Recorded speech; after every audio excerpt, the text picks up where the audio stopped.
Growing up, I assumed, as most people do, that you can't have too much of the virtues: honesty, kindness, positivity, generosity, caring, hoping, realism.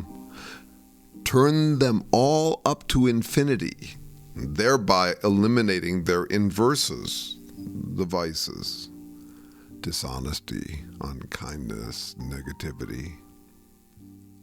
I was slow figuring out that it ain't so. Almost 40 before it dawned on me that virtue maximizing isn't just a bad moral strategy, it's an immoral one. I began to notice how virtue maxing goes a long way toward explaining our algal blooms of blatant hypocrisy and collective stupidity. Do you believe in virtue maxing? For example, do you believe we should always maximize our care and honesty? Our ability to care is limited. One can't care about everything. Your question, then, is how to allocate your finite capacity for care. That means you'll care and not care, obviously, which means you'll be uncaring. Indeed, given our limited capacity for care, and all we could possibly care about, we're far more uncaring than we are caring. Real care takes effort, which we have in finite supply. That means the more you care for someone, the less you care for others. Truth told, like all of us, you don't care about a whole lot more people than you do care about. When you care about someone, are you always completely honest with them? Honesty turned up to infinity? Sometimes the kindest way to care for someone is to keep your opinions to yourself. When you stop to think about it, you know that virtue maximizing is nonsense. But do you know it in your bones? When someone calls you dishonest or uncaring, do you wince and get defensive? I still wince when I'm accused of being dishonest or uncaring.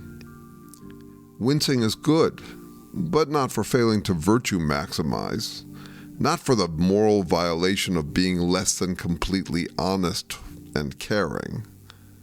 I'll wince at the thought that I've been insufficiently honest or caring for a particular situation. I'll also wince at being too honest or caring for a particular situation. I think honesty and dishonesty, caring and uncaring are each virtues and vices, depending on the situation. I think of all the named virtues as dials, slider controls, or perhaps steering wheels by which I navigate the winding, changing roads of my life. All of the virtues together are like many dials on the control panel in the cockpit of my personal vessel, navigating through obstacles on all sides. Simplifying down to one virtue, I imagine I'm steering my degree of caring as I travel a winding road. As with driving, I navigate unconsciously, mostly habit, intuitions honed by a lifetime of experience, veering too far to the left or right, caring too much or too little. Now imagine a backseat driver demanding that you crank your steering wheel all the way to the right and keep it there. No matter how the road winds, maximize your care. I can see why we'd want to oversimplify to virtue maximizing. The world would be a whole lot simpler to navigate if we all could just turn our dials up to the max and leave them there. But then we'd be driving in circles and crashing into lots of obstacles. Life started when chemistry chanced into that kind of steering.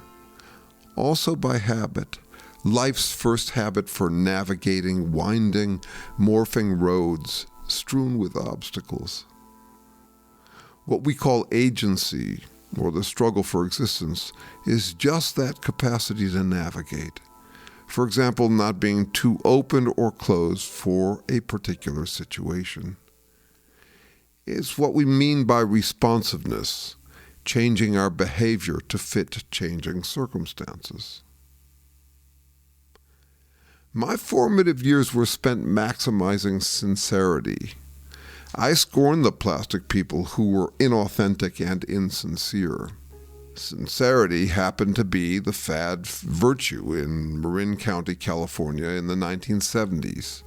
You could never have too much sincerity. I got really sincere, though in part to score with women.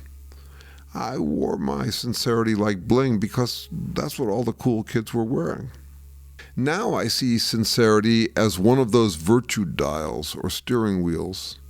If someone accuses me of being insincere, I remember that sometimes being insincere is just how I should steer. It's one of the ways we minimize collisions on the winding roads we share. No one's stupid enough to turn all their virtue dials all the way up. We just talk like we should, and sometimes like we do. That's how virtue maximizing becomes a breeding ground for hypocrisy and collective stupidity. Virtue maximizing is literally half-witted.